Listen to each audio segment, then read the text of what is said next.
Assalamualaikum warahmatullahi wabarakatuh. Halo semuanya, perkenalkan nama saya Lailatul Rahmah dari Fakultas Syariah dan Hukum, Prodi Hukum Pidana Islam Unit 1. Hadirnya saya di sini ingin menjelaskan materi tentang masa keemasan fikih. Masa keemasan fikih adalah masa di mana para ulama dan pemikir Islam mengembangkan dan memperkaya ilmu fikih. Masa keemasan fikih merujuk pada masa-masa di mana para pemikir dan ulama Islam mengembangkan dan memperkaya ilmu fikih.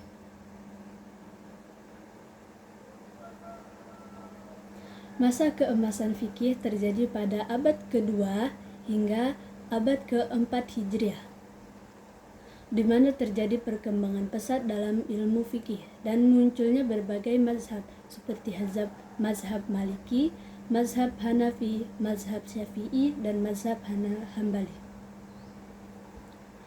Selama masa keemasan fikih, para ulama dan pemikir Islam juga mengembangkan berbagai metode dan alat untuk memahami dan mengaplikasikan hukum Islam dalam kehidupan sehari-hari. Ada beberapa tokoh dan karya penting pada masa keemasan fikih, di antaranya 1.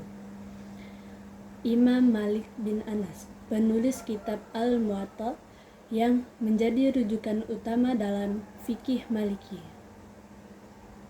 Yang kedua, Imam Abu Hanifah, pendiri mazhab Hanafi dan penulis kitab Al-Fiqih Al-Akbar.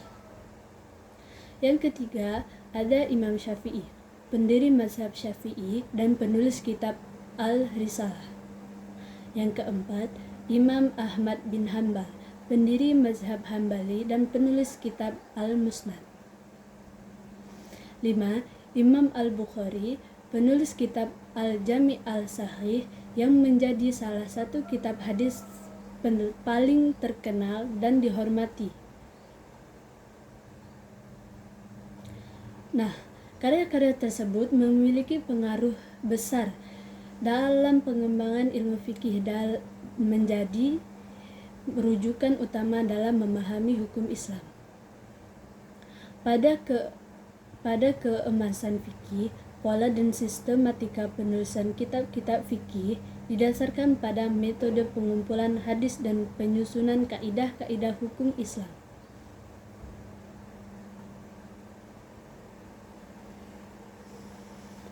Para ulama dan pemikir Islam pada masa itu mengembangkan berbagai metode dan alat untuk memahami dan mengaplikasikan hukum Islam dalam kehidupan sehari-hari.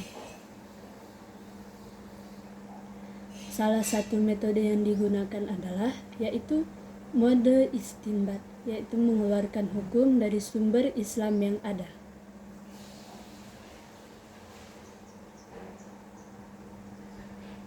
Selain itu, pada masa itu juga muncul berbagai karya tulis yang diatur secara sistematik, seperti kitab-kitab fikih yang menjadi bab-bab dan disusun berdasarkan tema tertentu.